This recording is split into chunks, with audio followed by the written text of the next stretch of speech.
in my 20-something years of living, and then I started to have problems with smoking pot all day and like alcohol. Yeah. In my early 20s, and so I was like, why can't I stop doing this very effectively? What do you think about Absolutely, man. I know what you think about people calling themselves alcoholic and stuff, but what do you think about AA in general as far as like meeting people that are like-minded and like doing similar things to you? Scott, welcome to the show. You're on the air.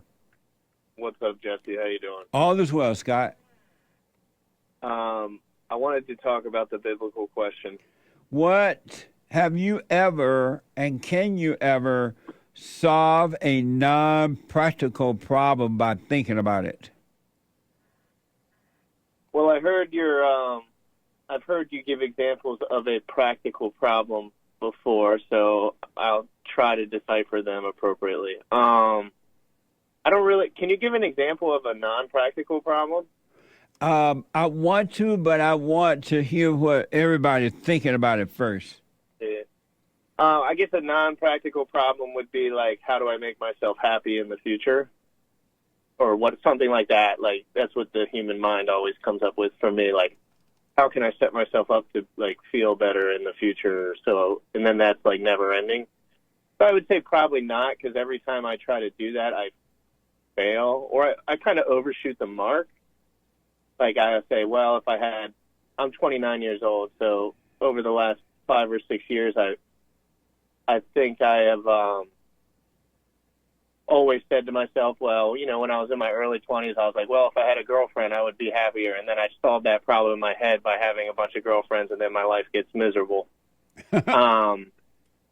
Not miserable, like, you just I know you what don't you know mean. what you want. Yeah. And then I think about money would be the other problem. Like, I'm like, oh, I want more money, because eventually in the back of my little devil brain, it's like, I want more girlfriends. And you start to realize that over the time, and you think if you have more money, you have more girlfriends and all that stuff. So I would say no. I usually fail to make my non-practical problems. I fail to understand what I need as a human when I think about it. And so your answer to the biblical question, have you ever and can you ever solve a non-practical problem by thinking about it? You're saying no, you can't? I would go ahead and say no, I cannot. And when I do, I just miss the mark completely on both ends, the question and the answer. How old are you, Scott? 29. 29. Have you spent money on women? Just on a date, or like maybe not a lot, maybe something insignificant. Like, I remember I actually just got out of a relationship like a week and a half ago, of like 2 years, and I'm trying to think of an example of that one. I think we went to the mall once, and she I think I bought her like I knew she wanted like a little pouch that went over her shoulder. It was like $30. But I bought one for myself, so I said, I'll buy her one. And then she showed up at the mall, and I gave it to her. But, like, something like that. Nothing crazy. And why'd you do that? Probably because I just wanted her to be happy for 2 seconds, but probably for selfish reasons. I don't know. It was for selfish reasons? Most likely in the back of my head. And why did you think giving her money or buying her something would make her happy? I don't know. Because she has everything she wants, so she could have bought it herself. And did she become happy and stay happy once you bought it for her? Hell no. Amazing. I've been listening to you for 1 month. I found you on some memes on the internet, and then I think I've been going to church. I never was raised in the church ever. Nobody mentioned God to me one time until in my 20-something years of living, and then I started to have problems with smoking pot all day and like alcohol. Yeah. In my early 20s. And so I was like, why can't I stop doing this very effectively? Or like, why does it feel so good to me to do this? And I knew it was wrong somewhere inside of me, but I didn't know really what the deal was. So I started going to AA meetings and stuff, and they started talking about God, and then I started reading about God and the church. but I'd say it was definitely better that I didn't have a prior understanding of it. Absolutely. What do you think about Absolutely, man. I know what you think about people calling themselves alcoholic and stuff, but what do you think about AA in general as far as like meeting people that are like-minded and like doing similar things to you? It does no good to meet a like-minded person in AA. It's just two drunks coming together. But if you can meet someone that can point you back to within, then you're on the right track. Yeah, I think that's good. So you don't hate it, but you probably are aware there's many problems with it. Yes, I don't hate anything or anyone at all. It's just that I know now for sure and without a doubt, there's nothing that anyone or anything can do to cause you to overcome the issues of life, and that only returning within can do that. And one of the things that I've heard about AA is that they have you stand up and say your name and say, I'm a drunk, I'm an alcoholic, I'm this, I'm that. And all they're doing with that, if that's true, is keeping you in hell by making you identify with another devil. Because so you don't think there's like anyone that call themselves those things believe that they are, and as long as you have identities, you would never know God. You would know about him, you would hear about him, but you would never know him. It's only when you have nothing to hold on to, no identities, no nothing, even no ideas about God, when you come to know God. Yeah, I have zero ideas about after going to church for like a year straight, going to AA for many years, and praying and doing all these things. And I've been doing the silent prayer as of the last month because I like to give things a shot. So I just said I'll give it a shot. I don't have any problem sitting there for 15 minutes. I think it's very comfortable, actually. I can fall asleep a little bit or nod off. But I have zero idea. And every time I run into someone that has an idea, I don't talk to them anymore. Have you forgiven your mother? Funny, I did. Yeah, I did like last week. You went to her?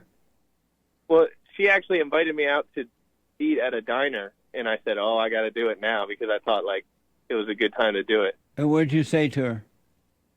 I said the script.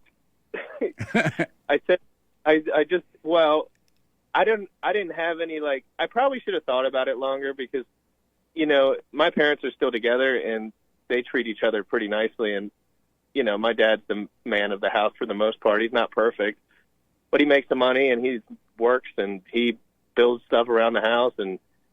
But no one's perfect, obviously. And what did you say to your mother?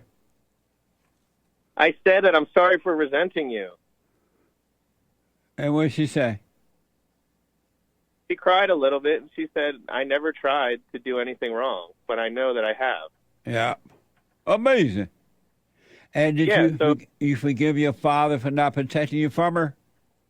No, I haven't done that yet, but I've been trying to hang out with my dad more because I want to build the relationship a little bit, but I haven't. I don't know how to. He's going to be like, what do you mean protecting me from your mother? How you know that? I don't know that.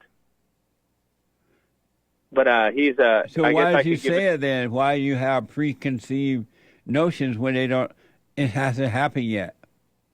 Yeah, you're right. You're right. But I have more resentment towards my dad, but for no reason other than just something that just bothers me. Because your resentment toward your father is that of your mother. You see him the way she sees him, and you think it's your idea. You don't realize the depths of how she's turned you away from him and toward her. And now you have her ideas and her thoughts and her feelings. And that's why every woman you get involved with is your mother. You can't handle her. Dude, every woman that I get involved with, I cannot fucking handle. It's your mother. Just like your father. F word? I'm sorry for saying that. Yeah, it's just like your father cannot handle your mother. That's why he didn't protect you from her and she turned you away from him. And what does it mean to handle someone? Because they seem like they hang out all the time. They go on little vacations and do all sorts of things. But what do you like? What does it mean to like handle her? To correct her when she's wrong. To stand between. I'm sorry. Yeah, he definitely doesn't do that. And to stand between her and his children so she doesn't turn them away from him, and doesn't impose her will on them, so that they can grow up loving the Father. When they love the Father, they automatically love God. Yeah, I don't. It's all very abstract. I never had any thoughts about God until I was about 22 or 23. So yeah. I was basically running amok. I was running wild. But let me say this. I was based by my mother. You were what? Like spoiled. Not super spoiled with money or anything, but she would make sure if anything happened, like if I got arrested once when I was 19 and 20. Yeah. And although I did correct myself afterwards by like stopping drinking and stopping doing all that stuff, she like took care of me and I know that if I did something again, she probably would. Although I'm not doing anything. And your father should correct her on that and not let her do that because she's hurting you and not helping you. Yeah, I feel like, and I told her this when we did because she said, "What specifically are you upset about, resentful?" And I said, "I feel like I didn't learn how to do certain things because you did them for me." Yeah, she messed you up, man. That's why until you forgive her, so God can take her identity away from you, give you back your natural identity, you're going to always have a problem with dealing with life, dealing with women, and you're never going to have peace until you forgive her and forgive your father for not protecting you from that. Your mother is evil. I know, but I like her, but I know what you mean. I mean, I respect as a son, but that's about it. Yeah. Like, I got to separate myself. And again, I own my own home, and I'm kind of separated at this point. Unless I do see them on Sundays, we watch football together. Well, get serious about the prayer, and don't just do it for a nap or anything. And God will allow you to see, and things will become amazing for you. I got to run, Scott. Thank you for... I got one more question. Yes. Okay. So when it comes to practical problems, one thing that, and I know a lot of people have to be thinking this, I work, and I'm working right now, and but I always in my head think about a million different things. Like I non-practically think about work all the time, about what I should be doing in the future to like prepare myself and like to have a better job and like blah, blah, blah. Is that something that I have to let go of, like thinking about these things, or is that something that I should be thinking about because it pertains to a practical issue? There's nothing practical about those things at all. Working? No, thinking about all that stuff. So I should just work until like something pops into my mind or comes across my table?